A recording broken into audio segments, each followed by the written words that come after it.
Hai teman-teman, selamat datang di konten kami. Di video kali ini, kita akan menyelami bagaimana sih sebuah konsep dasar ekonomi Pancasila yang terjadi di Indonesia. Yuk, mari kita simak pembahasan berikut ini. Kita akan membahas tentang bagaimana dasar-dasar sistem ekonomi Pancasila, prinsip-prinsip sistem ekonomi Pancasila, keadilan sosial dan pemerataan ekonomi, peran negara dalam sistem ekonomi Pancasila, tantangan dan implementasi sistem ekonomi Pancasila, sistem ekonomi campuran, kombinasi elemen kapitalisme dan sosialisme, dan juga yang terakhir adalah pengelolaan anggaran dan utang publik. Jadi apa sih yang dimaksud dengan sistem ekonomi Pancasila?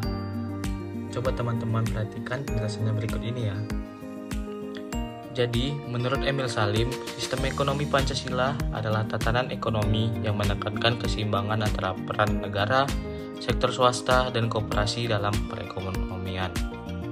Sistem ini bertujuan untuk menghindari ketimpangan ekonomi, untuk mencapai kesejahteraan yang adil dan merata, dan juga memastikan bahwa setiap individu dapat berkontribusi serta menikmati hasil dari pembangunan ekonomi.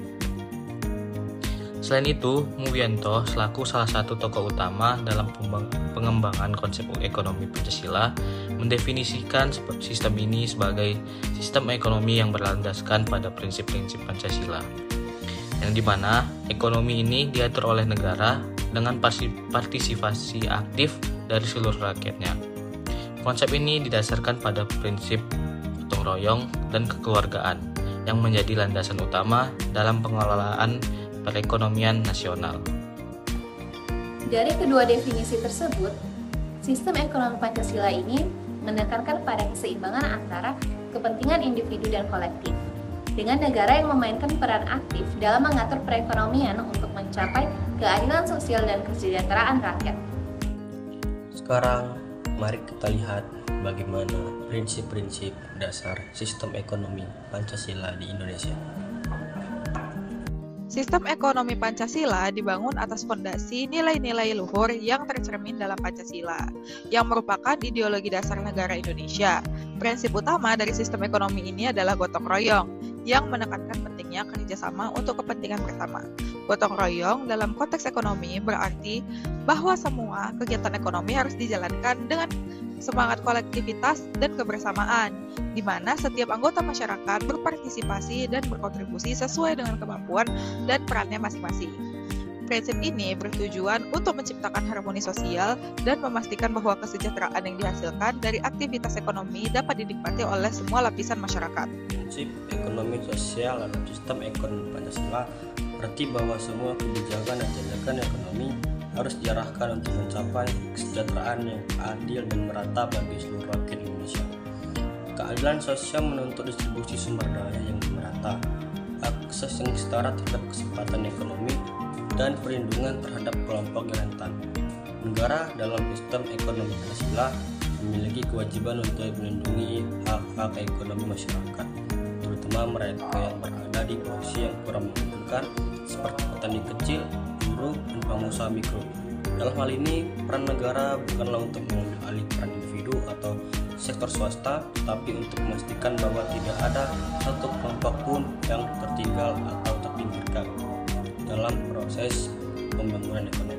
Nah, pada topik kali ini, secara lebih mendalam, mari kita melihat bagaimana bentuk keadilan sosial dan pemerataan ekonomi dengan menggunakan sistem ekonomi Indonesia. Keadilan sosial merupakan salah satu pilar utama dalam sistem ekonomi Pancasila dan menjadi tujuan yang mendasari seluruh kebijakan ekonomi yang diimplementasikan oleh negara.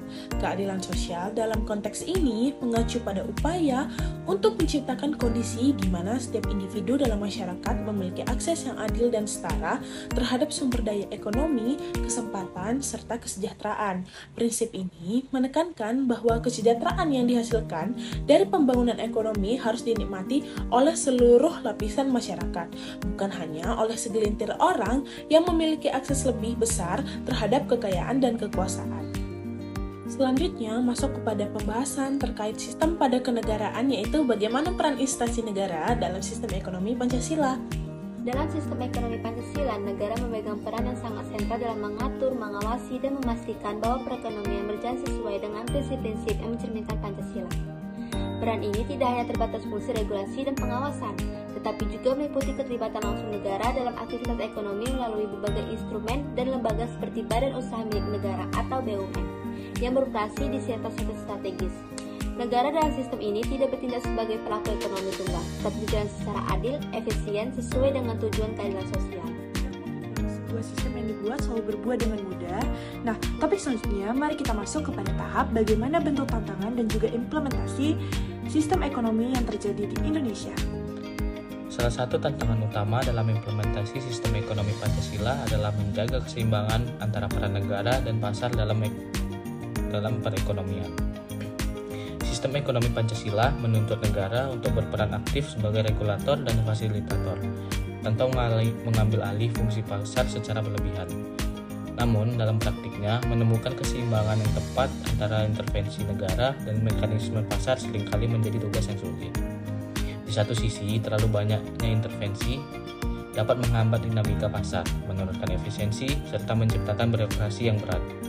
Di sisi lain, jika peran negara terlalu lemah, pasar bebas dapat mendominasi tanpa terkendali yang memadai, yang dapat menyebabkan ketimpangan sosial dan ekonomi yang semakin melebar.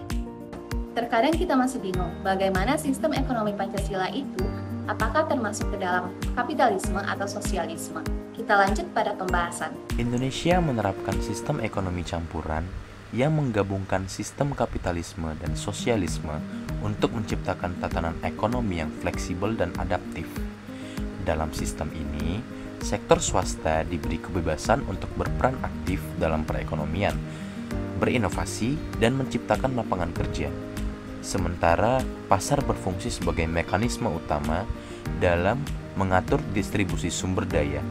Namun, berbeda dengan kapitalisme murni, pemerintah tetap memegang kendali atas sektor-sektor strategis yang vital bagi kepentingan nasional, seperti energi, transportasi, dan sumber daya alam. Pengelolaannya langsung melalui Badan Usaha Milik Negara atau disingkat BUMN atau dengan regulasi yang ketat. Sistem ekonomi campuran yang diadopsi oleh Indonesia merupakan perpaduan antara mekanisme pasar yang menjadi ciri khas kapitalisme dan intervensi pemerintah yang mencerminkan elemen sosialisme.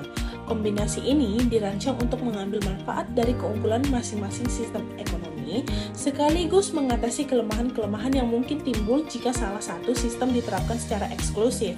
Dalam konteks ini, Indonesia berusaha menciptakan sebuah tatanan ekonomi yang tidak hanya efisien dan dinamis, tetapi juga adil dan inklusif, sehingga dapat memenuhi kebutuhan dan aspirasi seluruh masyarakat.